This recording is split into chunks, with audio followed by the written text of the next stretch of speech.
Alors, bonjour. Aujourd'hui, nous allons présenter notre projet sur l'analyse financière. Nous avons donc choisi de faire une analyse sur différents portefeuilles issus de plusieurs marchés, notamment le marché italien, le marché tunisien, le marché français, ainsi que le marché anglais. Pour commencer, nous allons partir par l'analyse de la bourse américaine qui est Nasdaq. Nous avons pris de Nasdaq environ 20 entreprises pour pouvoir faire nos analyses. En commençant, nous avons commencé par importer les différentes librairies qui vont nous permettre de faire les images, les plots ainsi que les différentes analyses possibles. Donc, pour commencer, nous avons mis nos données sous forme de data frame. Ce data frame va nous aider à comprendre nos données et va nous aider à pouvoir faire certaines imageries et certains plots. Notamment en premier lieu le box plot qui représente la moyenne, la médiane, le premier quartile, le deuxième quartile de chaque entreprise. Et lorsque nous remarquons le box plot d'Amazon, nous remarquons que la moyenne est d'environ 600 à 700. Néanmoins, nous avons certaines données aberrantes. Ces données aberrantes sont représentées par les points noirs. Donc, ces points sont les données manquantes de nos entreprises dont nous allons nous débarrasser dans quelques instants. Donc, nous avons commencé par faire notre histogramme, notamment l'histogramme de nos différentes vingtaines d'entreprises pour pouvoir avoir une certaine vision généralisée sur les performances. Nous avons ensuite fait le plot qui représente l'évolution des prix, c'est-à-dire les prix de fermeture de toutes les entreprises de l'année 2012 jusqu'à l'année 2020. Cette scatter matrix, le plot représente une imagerie visuelle sur les différentes corrélations. Sur les différentes corrélations des différentes entreprises. Elle nous permet de voir si les entreprises sont fortement ou négatives ou non corrélées. Donc, puisque cette image ne nous donne pas une assez bonne visualisation, nous avons décidé par faire le corrélogramme. Le corrélogramme, c'est-à-dire ce corrélogramme qui représente notamment les différentes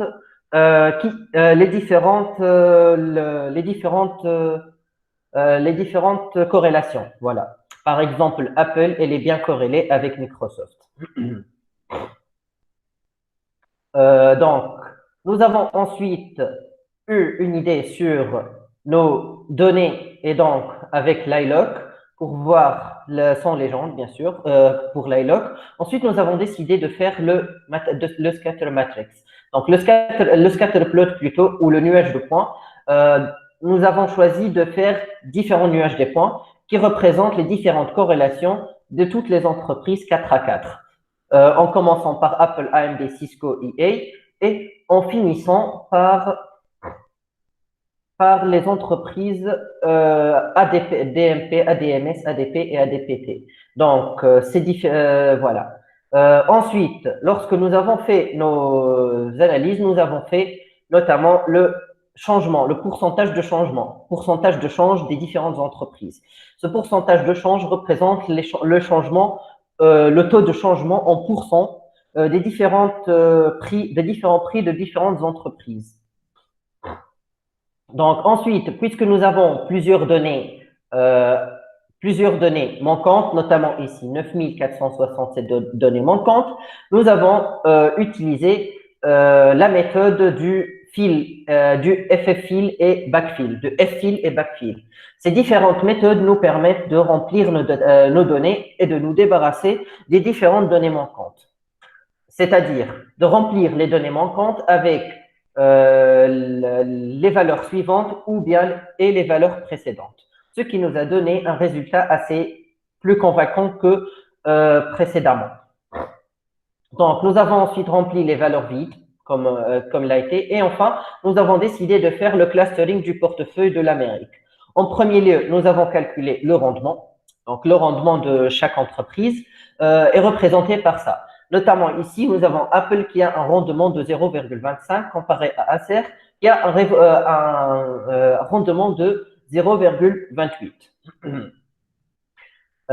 Cette courbe ici présente représente l'évolution du rendement à partir d'Apple et en finissant par la dernière entreprise. Notamment ici, on remarque que Apple a un rendement assez fort. Néanmoins, si on la compare à EA, nous remarquons que cette évolution est bien plus supérieure.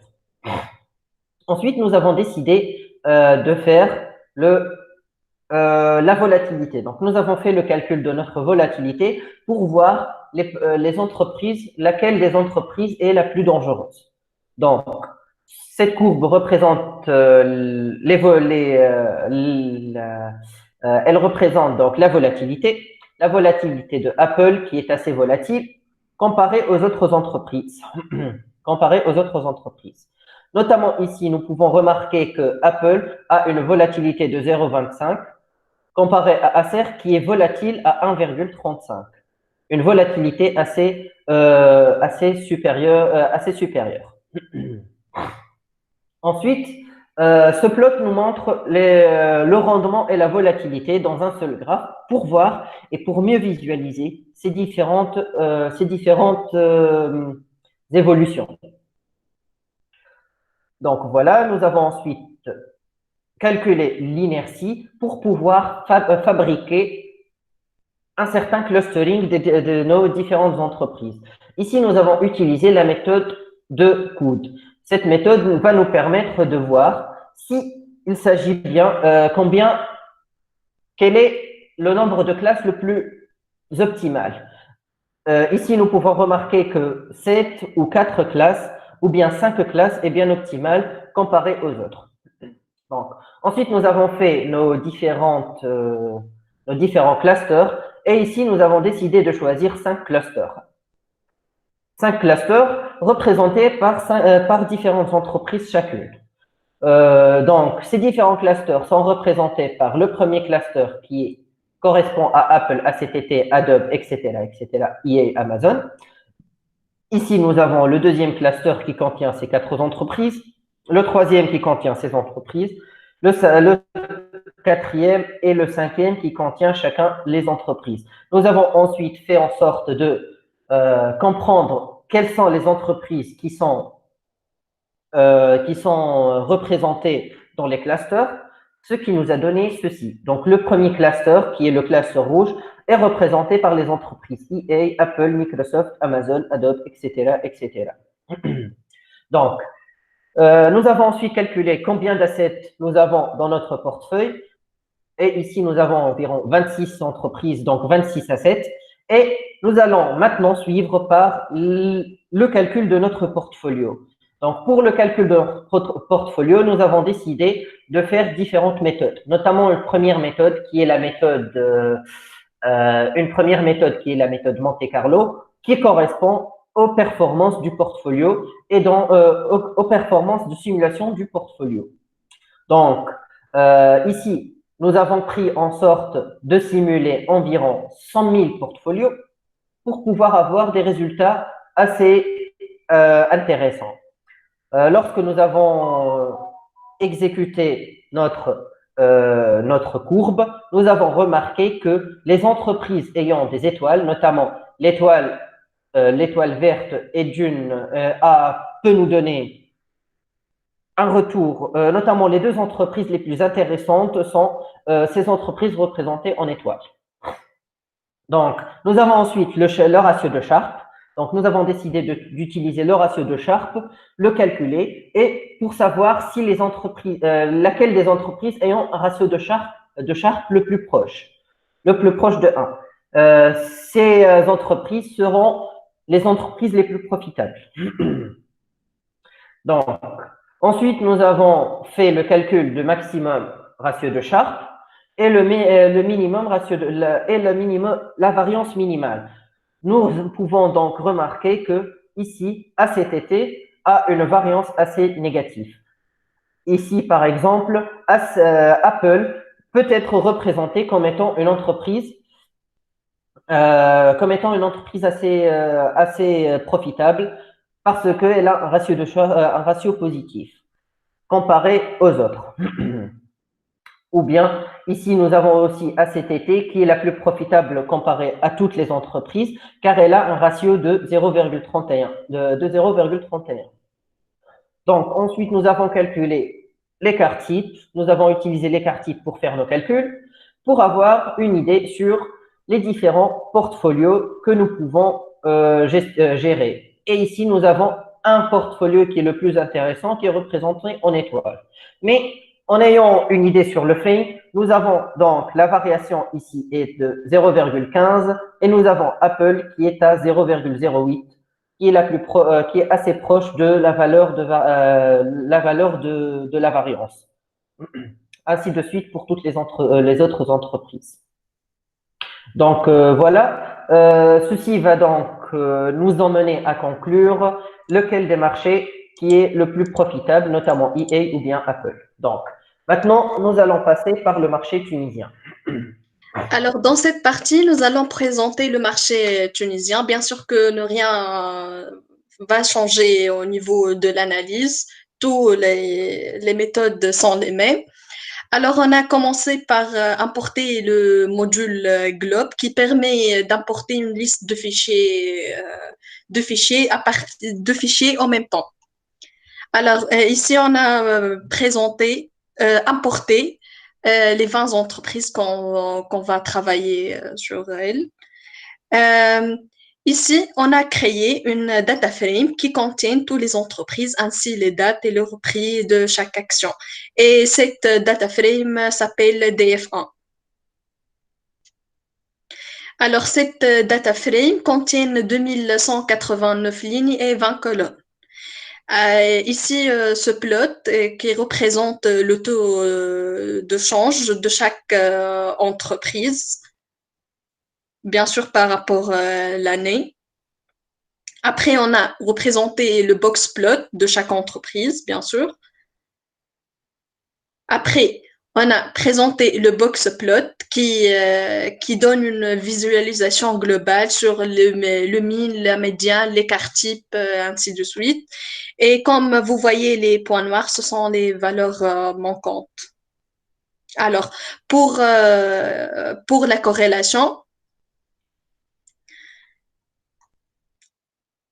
alors, on a présenté la corrélation dans un plot. Ainsi, on a fait une description totale sur DF1, qui est notre data frame.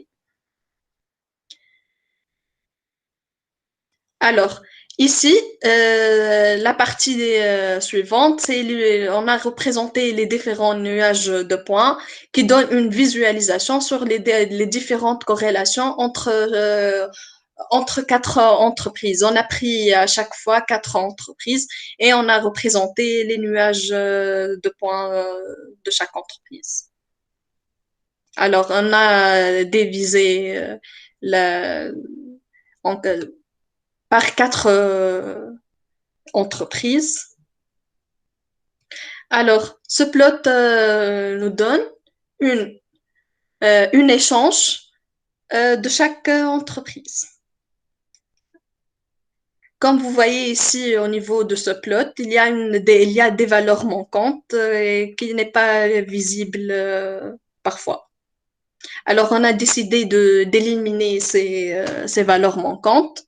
Au début, on a fait une data frame, une nouvelle data frame qui s'appelle échantillon, qui contient tous les entreprises et ses actions. Alors, pour éliminer toutes les valeurs manquantes de la data frame,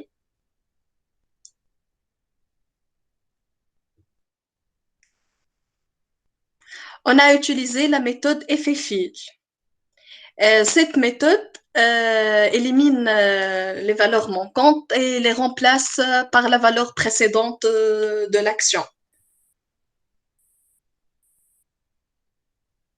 Alors, voici ce plot qui représente le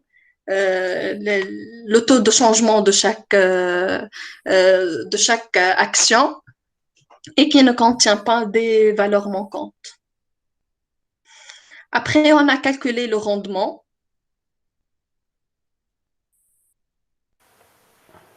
Après, on a fait ce plot qui représente le rendement des entreprises. Après, on a calculé la volatilité, qui est le taux de risque de chaque entreprise. On a mis la volatilité et le rendement dans une data frame qui s'appelle le rendement. Alors, on a l'action en stake a le plus haut rendement avec 22% et l'action TVAL a le plus bas volatilité avec 9%. Alors, on a représenté la volatilité et le rendement dans le même plot. On remarque qu'il y a une grande différence entre la volatilité et le rendement. Alors, après, on a classifié les entreprises. Au début, on a fait le elbow curve qui représente, qui nous donne une visualisation globale, combien de clusters on va utiliser. Ici, on a utilisé 3 clusters, K est égal à 3. Et voici nos clusters. Ce plot représente les entreprises qui ont le même couleur, qui appartiennent au même cluster. Alors, comme vous voyez, il y a au classe numéro 1, il n'y a que 5 entreprises. Après, il y a une seule entreprise. Et après, le reste. Après, on a fait l'analyse du portfolio pour mieux expliquer.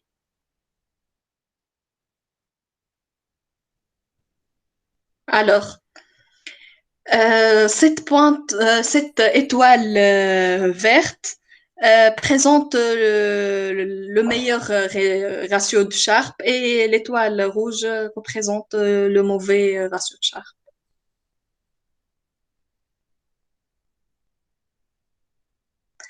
Alors, passons à la partie analyse du marché italien.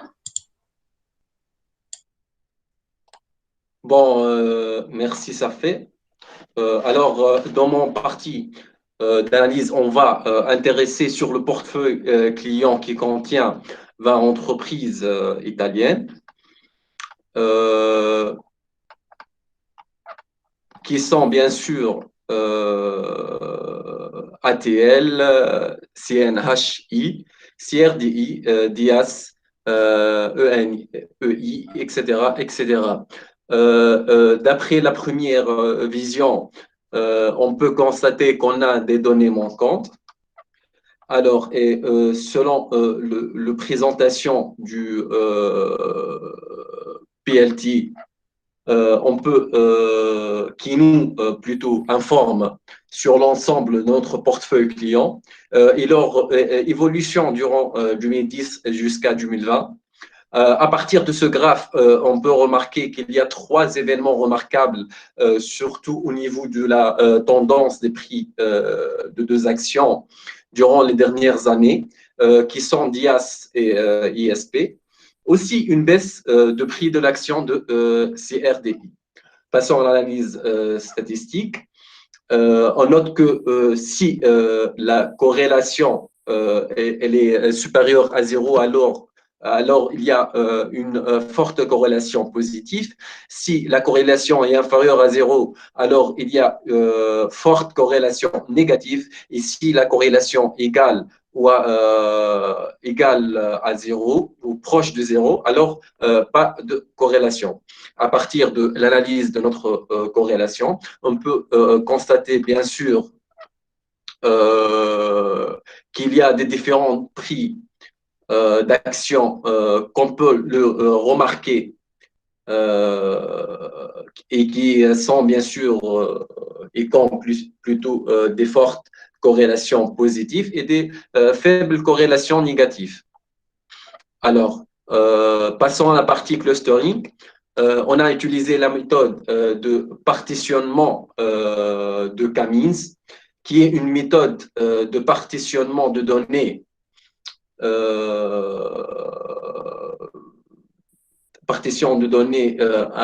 et un problème d'optimisation combinatoire. Alors, d'après le iLock, on peut remarquer qu'on a, bien sûr, qu'on a déjà parlé avant, qu'on a plusieurs données manquantes. Ce qui on peut le constater à partir de notre graphe. Alors, pour les éliminer, on peut utiliser plusieurs façons. Soit supprimer les lignes correspondant aux valeurs manquantes, soit supprimer la colonne des données manquantes, soit remplacer les valeurs manquantes par les moyennes, médianes ou par les valeurs précédentes. Dans notre partie, ou plutôt dans notre cas, on va créer une data frame qui s'appelle échantillon et ensuite on va éliminer les valeurs manquantes. Donc voici notre base de données qui s'appelle échantillon.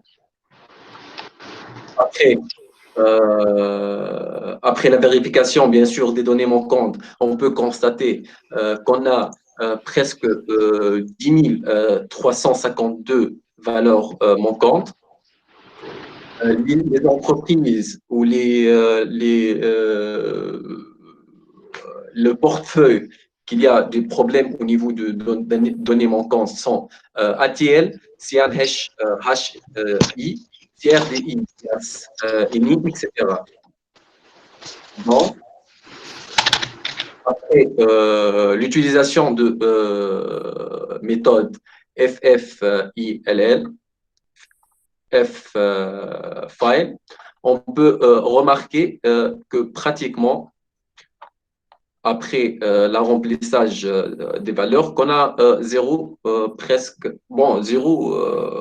valeur manquante. Passons à la calcul de rendement pour le Cummins et pour la partie de clustering. Tout d'abord, on a calculé le rendement de notre portefeuille. On peut remarquer que certains rendements sont négatifs et d'autres sont positifs. Bien sûr, à travers la fonction PCT-change fois le min. Ensuite, passons à la calcul de volatilité. Le rendement le plus haut selon notre calcul dans ce portefeuille est consacré à DIAS avec un taux de 0,2965, soit 29,65%, et avec un taux de volatilité faible de 0,041 pour FCHA. À partir de le plot rendement qui stimule le rendement et la volatilité, on peut remarquer qu'il y a une différence en termes de rendement volatilité au niveau des 4 actions qui sont ATL, ENI, MOBI et RACE. Passons à la partie EBLO. Bon, on note que la courbe EBLO met en œuvre la méthode du coût pour aider les scientifiques à sélectionner le nombre optimal de groupes en ajustant le modèle avec une gamme de valeurs pour K. Si le graphique linéaire rassemble à un bras, alors le coude est une bonne indication que le modèle sous-jacent s'ajuste mieux à ce point. Dans notre cas, les améliorations vont diminuer à un moment donné rapidement, créant ainsi la forme du coude. Ce point est la valeur optimale de K et d'après l'image ci-dessous, K est égal à 4, c'est-à-dire dans le graphe ci-dessous, le coude est à égale à plutôt 4, ce qui indique que le cas optimal pour cet ensemble de données est de 4. Passons le cas means et le découpage en 3 clusters. À partir de notre graphe et notre décomposition, on peut remarquer que la première cluster se compose de ATL, ENEI, ENI, FCHA, gazier, etc. Donc, le deuxième se compose de 4 portefeuilles clients et le troisième aussi, 4 portefeuilles clients. Alors, passons à le graphique de volatilité contre le rendement. On peut remarquer que le cluster 1 se compose presque 0,15 et 0,2. Le cluster 2 entre presque 0,5 et 0,0 au niveau du rendement, etc. Passons à l'analyse du portefeuille italien. On a utilisé la méthode Monte Carlo qui permet d'estimer des quantités en utilisant la simulation de variables aléatoires. Donc, dans cette partie, nous allons créer un portefeuille de 20 actions pour produire nos résultats. Ces résultats sont ensuite tracés étant le portefeuille optimal avec le ratio de Sharpe. On note que le ratio Sharpe est le quotient de l'excès de rentabilité par rapport au taux sans risque divisé par le risque total de portefeuille. Bon.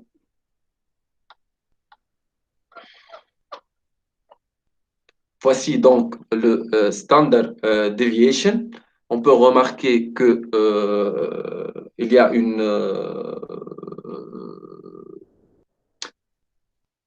les points sont presque avec liés. Il n'y a pas plusieurs parties différentes.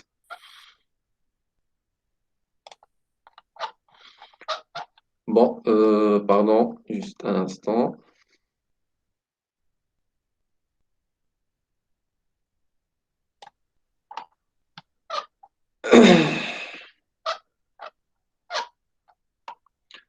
Bon, au niveau de après la standard deviation, il suffit maintenant d'examiner les pondérations des actions qui composent ces deux portefeuilles ainsi que le rendement annualisé, l'écart type est annualisé bien sûr et le ratio de Sharpe annualisé.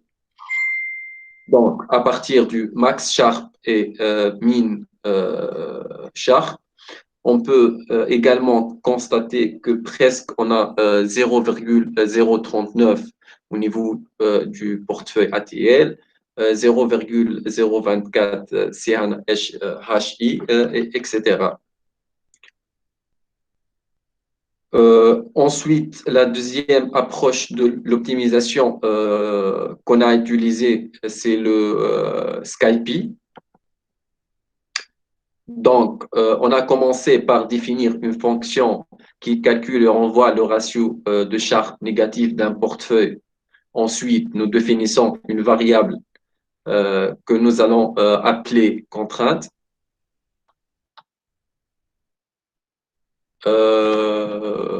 Lorsque nous comparons ces résultats du PD.DataFrame round x,2, nous pouvons voir qu'ils sont similaires, mais bien sûr, ne seront pas identiques ou presque identiques. Les pondérations de chaque action ne sont pas éloignées de plus de 2% entre les deux approches. Passons à la calcul de portfolio STD. Et selon le deuxième PD Data Frame, nous constatons aussi que les résultats sont exactement de ceux qui nous étant présentés lors de l'utilisation de l'approche de Monte Carlo. Alors, maintenant, passons à la problème de l'identification des pondérations de portefeuille qui minimise la valeur à risque. C'est le VAR. En fait, on a choisi 2,52 jours et un alpha de 0,05 correspond à un niveau de confiance de 95%, c'est-à-dire que nous allons calculer la VAR à 95% sur un an et tenter de minimiser cette valeur. Après, nous traçons les résultats de chaque portefeuille avec le rendement annualisé qui reste sur l'axe des Y, mais l'axe de X, cette fois, représente la VAR du portefeuille, désolé. Donc, le graphique colore les points de données en fonction de la valeur de la VAR pour ce portefeuille. C'est pour la value at risk. Ensuite, nous traçons l'emplacement du portefeuille VAR-min sur un graphique avec l'axe des Y comme rendement et l'axe des X comme écart type. Comme auparavant, les points de données sont toujours colorés en fonction de valeur VAR. Voici le standard deviation. Ensuite, on a calculé portfolio VAR et mean VAR. Et à la fin, on peut constater que les résultats sont très proches de ceux qui ont été présentés lors de l'utilisation de l'approche de Monte Carlo. Les pondérations sont situées à quelques pourcents près. Voilà, donc les deux approches, Monte Carlo et fonction pour optimiser un portefeuille d'actions. Passons maintenant, bien sûr, à mon collègue pour analyser les actions françaises. Donc, avec cette partie, on va traiter le marché français et exactement avec les données financières du CAC 40. Donc, en commençant première partie par le téléchargement ou l'importation des différents modules. Donc, en deuxième partie, l'importation des données de Y Finance. Non, on s'arrête page 11. Donc, l'importation des données l'importation de données de CAC 40. Puis on va spécifier le start et le end de la période, donc de 2000 jusqu'à 2020.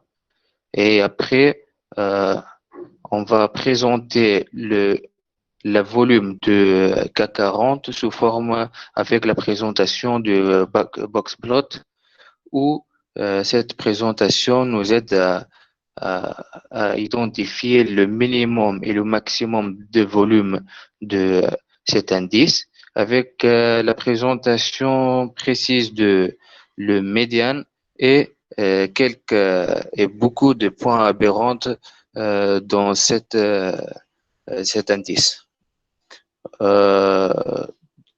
Après, en passant pour l'histogramme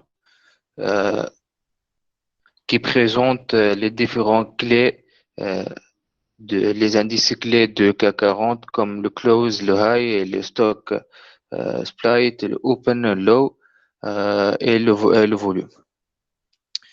Dans cette partie, on présente la variation de volume avec un plot pendant la période de 2000 jusqu'à 2020 et on remarque qu'il y a une fluctuation pendant cette période et la présence des différents pics euh, jusqu'à et une diminution à la fin au milieu de l'année 2020. La deuxième plot, c'est un plot qui présente précisément la partie ou l'indice clé, le close, les prix de fermeture de CAC 40 pendant entre 2000 et 2020. Et de même manière, on marque une variation avec deux pics en 2000, 2001 et en 2008 et la fin de 2008 et une diminution pendant l'année 2020. Donc, dans cette partie, nous téléchargeons ensuite les données des entreprises qui composent le CAC 40. Donc, et toujours avec de préciser la période des starts de 2000 et 2020 et le site et les sources STO. Donc, dans cette partie, on a présenté le box plot. Oui, on a présenté le box plot. Ces différents box plots présentent, chaque box plot présente une entreprise, la moyenne et le minimum et le maximum de la volume de box plot de l'entreprise pendant cette période 2020. La deuxième partie, c'est le plot qui présente. Oui, c'est le plot qui présente la variation de toutes les entreprises qui constituent le CAC 40 selon selon le volume. Selon le prix ici, on remarque qu'il y a beaucoup de variations et beaucoup de variations pendant la période de 2020 et une augmentation et on remarque qu'il y a des courbes croissantes jusqu'à la fin le début de 2020 et la présence de plusieurs pics jusqu'à 2020. Dans cette partie, on a précisé pour calculer la performance de portfolio. Donc, dans cette partie, on utilise ce code pour identifier la performance ou le portfolio le plus performant avec une simulation de random portfolio. Donc, dans cette partie, on utilise le code de calcul de portfolio pour identifier le portefeuille de la variance minimum pour diminuer le risque et augmenter l'efficacité et les performances de revenus. Donc, c'est presque le même code de CDCE. On définit une fonction pour calculer renvoyer la rentabilité du portefeuille. Donc, dans cette partie, on a appliqué le max Sharp et pour le max, on a présenté le standard deviation et le return. Donc, on observe qu'il y a des entreprises qui présentent des revenus, les revenus minimum avec un standard deviation minimal et des entreprises qui présentent une revenu maximal avec un standard deviation qui est au maximum. Donc, ça présente le taux de risque avec le taux de revenu.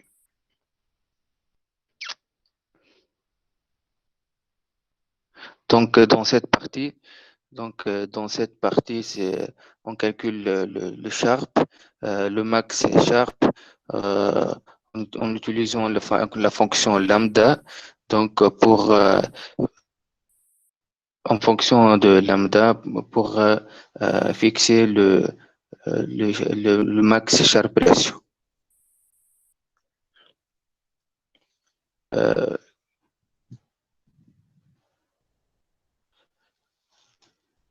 Donc, après donc c'est dans cette partie, on calcule le calcul portfolio standard deviation et le minimum de variance aussi pour la fonction des entreprises en fonction du price. Donc,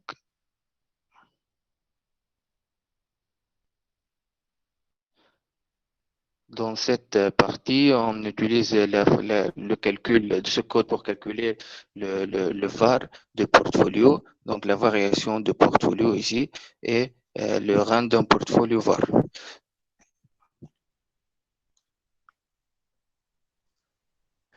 Donc, dans cette partie, cette graphe qui représente le VAR minimal de portfolio.